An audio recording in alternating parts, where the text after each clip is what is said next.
कर्नाटक नतائज का असर। बीजेपी ने बदली हिकमत अमली। अब जनूबी हिंद में कांग्रेस को रोकने के लिए बनाया गया मनसूबा।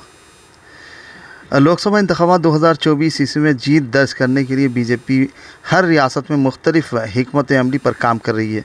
बीजेपी जल्द ही आंध्रा और तेलंगाना के लिए बड़ा फैसला ले सकती है। कर्नाटक असम्बली इंतखाबात के नतائज के दिन जब रुझानात आना शुरू हुए थे, बीजेपी लीडर अपराजिता सारंगी ने कहा था, हम कभी नहीं हारते, या तो जीतते हैं या हम सीखते हैं।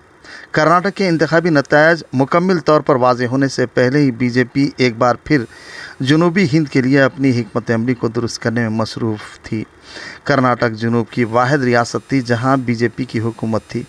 गुज़िश्ता हफ्ते के अवाखिर में मरकज़ी वज़ीर दाखिला अमित शाह और बीजेपी सदर जेपी नड्डा ने टीडीपी सरबराह चंद्रबाबू नायडू से मुलाकात की।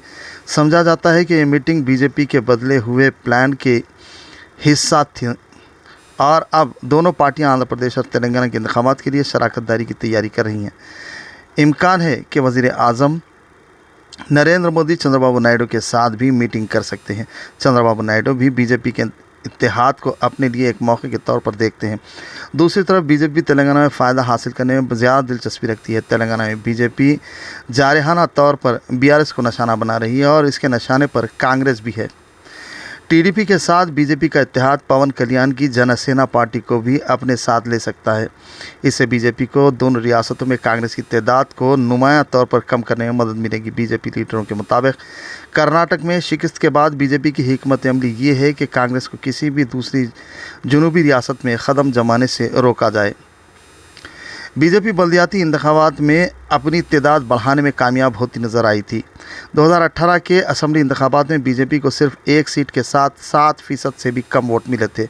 साल 2020 ईस्वी के जीएचएमसी इंतखाबात में पार्टी ने न सिर्फ 150 वार्ड्स में से 48 में कामयाबी हासिल की, जबकि उससे 35% वोट भी मिले हैं।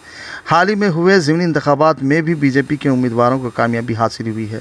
टीडीपी 2018 तक एनडीए का हिस्सा थी। चंद्रबाबू नायडू आंध्रा को खुसूसी दर्जा देने के मुतालबे पर अलग हो गए। उन्होंने तेलंगाना में कांग्रेस के साथ इत्तेहाद किया था। ताहम इसके बावजूद उन्हें असम्बली और फिर लोकसभा इंतखाबात में बुरी शिकस्त का सामना करना पड़ा। इसके बाद इसके ज़्यादातर लीडर बीआरएस समेत दीगर पार्टियों में चले गए। बीजेपी के ज़राए तस्लीम करते हैं कि तेलंगाना में टीडीपी के साथ इत्तेहाद की पार्टी की जानिब से सख्त मुखालिफत की गई थी, लेकिन ख्याल किया जाता है कि कौमी क़यादत ने उन्हें अपने एतमाद में ले लिया है। कहा जा रहा है कि अमित शाह 8 जून को विशाखापट्टनम और 10 जून को तिरुपति में जेपी नड्डा के हमरा जलसे आम से खिताब करेंगे।